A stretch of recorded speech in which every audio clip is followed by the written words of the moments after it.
आंनि नुनायावथ' जोंनि गहपुर हालामाव जिर' होननानैसो बुङो। बिपिएफआ पन्सायती राजबो खालामखांबाय जोंनि सनापुर पन्सायतआवनो।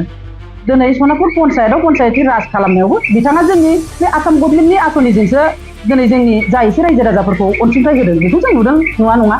नाथाय बिथाङा जे हाग्रामा सारा जे बिथांनो थफ्ला हरनानै जोंनि गहपुर हालामाव बिटिआरनि होननानै बा मोनसे बर' मोनसे आफादनि होननानै दिनै बेयाव रां थाखा फैसा सफैदों बे रोखा नङा। जोंनि गहपुराव मालाबाबो बेबायदि नुथायखौ जों नुनो मोनाखै। बिथांमोना सानदों नामा आलुफारा गामियावल' जे दिनै 100% बिपिएफ दल दं होननानै? 80%आनो जोंनि, बिथांमोननिया 20%ल'। बिथांमोना जुदि इसिबां दम दंबा गुबुन गुबुन गामिनिफ्राय लानानै दिनै जोंनि सेराव मानो काउन्टार होनो हायाखै? आं बिथांमोनखौसो आं नुदों दिनै बिग जिर' जानो फैगासिनो बिथांमोना। दिनै बिथांमोना आलुफारा मोनसे गामिखौल' लानानै राजखान्थि गेलेनो फैदों बायदिसो आंनि नुथायाव नुबाय। नाथाय जोंनि थाखाय बेयो मालाबाबो जुक्ति नङा। दिनै जोंनि गहपुर हालामनि रायजो राजाफोरा 100% जोंजोंनो लोब लोब बाहागो लानानै दंखायो। जोंहा बिथांमोना जोंखौ मोनसे खोथा बुंदों गोजांबाय होननानै, नाथाय बिथांमोनासो गोजांदों। गोजांनायजों प्लास गिनायजों बिथांमोना खोमसियाव थानानै मैया जोंनो मोनसे जोंनि गेजेराव खेंफोरथि लादों आरोना। बेखौ नुनानै खिन्थु आं ओरैबायदि मिनिनोसो ओंखारदों आं, माने आंनियाव मोनसेबो बिसिनि जिथु सोंनायनि फिननाय होनो लागा होननानै आं सानाखैमोन। नाथाय आं धोरोमनि बेलाखौ लानानै आं रावजोंबो राजखान्थि गेलेनो गोसो जाया। बेयावनो आं गासै निउस नायगिरि नोंथांमोननिसिम आंनि गोसो गोरबोनिफ्राय आंनि खुलुमनायखौ जासिग्रोबाय। दिनै आं नोंथांमोननि सेराव प्रेस मिटखौ लिंनानै लाबोनायनि गुबै जाहोनानो जाबाय आंहा मैया आलुफारा गामियाव सासे आं आयं होननानै लानांसिगोन। बिथाङा बुंदों दे दिनै बियायं सियायं मोनलायबाय होननानै, बे हिसाबै आयं सोमोन्दोखौनो लिंबाय। आं पलिटिकेलावथ' थाखायो बेबायदि बुंलायनाया, थेवब्लाबो आंनि दिनै खेंफोरथि धोरोमनि बेलाखौ लानानै आं नोंथांमोननि सेराव बेखौनो बुंनो सानदों। दिनै धोरोमा बयनावबो थानांगौ। पलिटिकेल गेलेग्रा होननानै जे धोरोम गैया बेबो नङा। दिनै पलिटिकेलजों लोगोसे धोरोमाबो थाफाबासो जों जिउआव गासिबो मोनफ्रोमबो खामानियावनो उनथ्रिलांनो हागोन, आं बेखौ सानो। धोरोमाव आंहा नाथाय जेबो बिबान गैयामोन, नाथाय बिथांमोना बुजिया सोमजिया दिनै आंखौ धोरोमाव बिबान थानानै दिनै बेबायदि पलिटिकेल आफादाव मानो फैखो मानो नुजाखो बेबायदि बुंदों। नाथाय आंखौ बे आब'आ रोङाबो जानो हागौ बा मिन्थियाबो जानो हागौ, आब'आ एसे रोंगौथिबो गैया जानो हागौ होननानैसो आं सानो। आब'आ पलिटिकेलनि बेलायाव जेबो रोंगौथि गैया होननानैसो आं साननानै लाबाय। मानो होनबा दिनै आङो धोरोमाव आंखौ नुयो सम सम ससियेल मिडियाफोराव आंखौ सासे एसे राफोद आइजो होननानै दिनै जोंनि धोरोमनि आइ बाबामोनहाबो शास्त्र बिजाब फरायनो थाखाय लिंहरो, बेयाव आं थाङो। बेनोल' आंनि खेंफोरथिया। आंहा नाथाय धोरोमाव बिबान गैया। आं बेखौ दिनै रोखायै नोंथांमोननि सेराव फोरमायनाय जाबाय। दिनै आलुफारा गामियाव जे 100% बिपिएफ दं बेखौ आंनाव गोसोआव फोथायनाय गैया। मानो होनबा जोंजोंनो दिनै आलुफारा गामिनिफ्रायनो गोबां न'खरा नांथाबनानै दं। जोंजोंथ' गुबुन गुबुन आफादा लोगो होदों होनना बुंनायाथ' बेथ' नंखाय।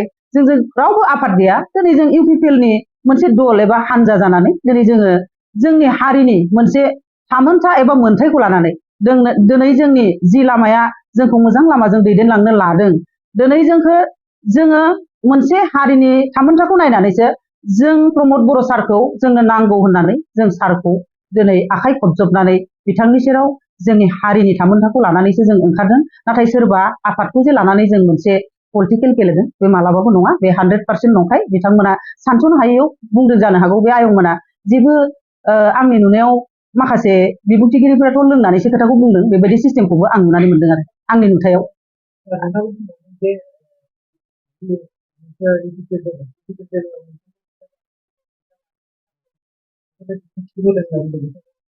बेथ' नंखायथार। आं हारिनि मोनसे थै दं हिसाबै, बर' समाजनि मोनसे आहा गुदुं थै दं हिसाबै सासे दख'ना गानग्रानि फिसा महरै आं दिनै हारिनि थाखाय मोनसे जेरै कनकलताया दिनै हारिनि थाखाय जेरै गावनि जिउखौ नागारलांदों, आंबो सासे बै जोंनि बर' हारिनि दा जिथु बिटिआरआव जोंखौ सोसननायनि थांखिखौ जोंनो प्रमद सारा होदों, बेखौ लानानैसो आं दिनै ओंखारबोदों। आंहा बेयाव रावबो रां थाखा फैसानिजों आंहा सोमोन्दो गैया। आं हारिनि मोनथाय एबा थामोनथाखौ लानानैसो आं दिनै बेहाय पलिटिकेलाव ओंखारबोदों।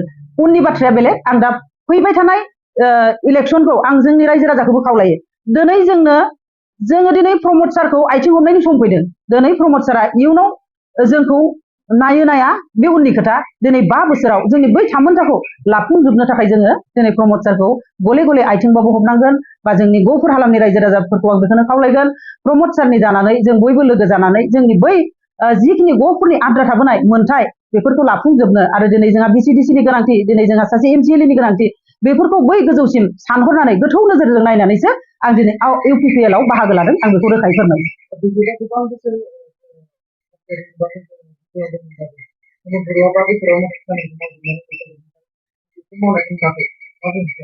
आंनि नुनायावथ' जोंनि गहपुर हालामाव जिर' होननानैसो बुङो बिपिएफआ पन्सायती राजबो खालामखांबाय जोंनि सनापुर पन्सायतआवनो दिनै सनापुर पन्सायतआव पन्सायती राज खालामनायावबो बिथाङा जोंनि बे आसाम गभर्नमेन्टनि आसनिजोंसो दिनै जोंनि जा एसे रायजो राजाफोरखौ अनसुंथाइ होदों बेखौ जों नुदों नङा नाथाय बिथाङा जे हाग्रामा सारा जे बिथांनो थफ्ला हरनानै जोंनि गहपुर हालामाव बिटिआरनि होननानै बा मोनसे बर' मोनसे आफादनि होननानै दिनै बेयाव रां थाखा फैसा सफैदों बे रोखा नङा जोंनि गहपुराव मालाबाबो बेबायदि नुथायखौ जों नुनो मोनाखै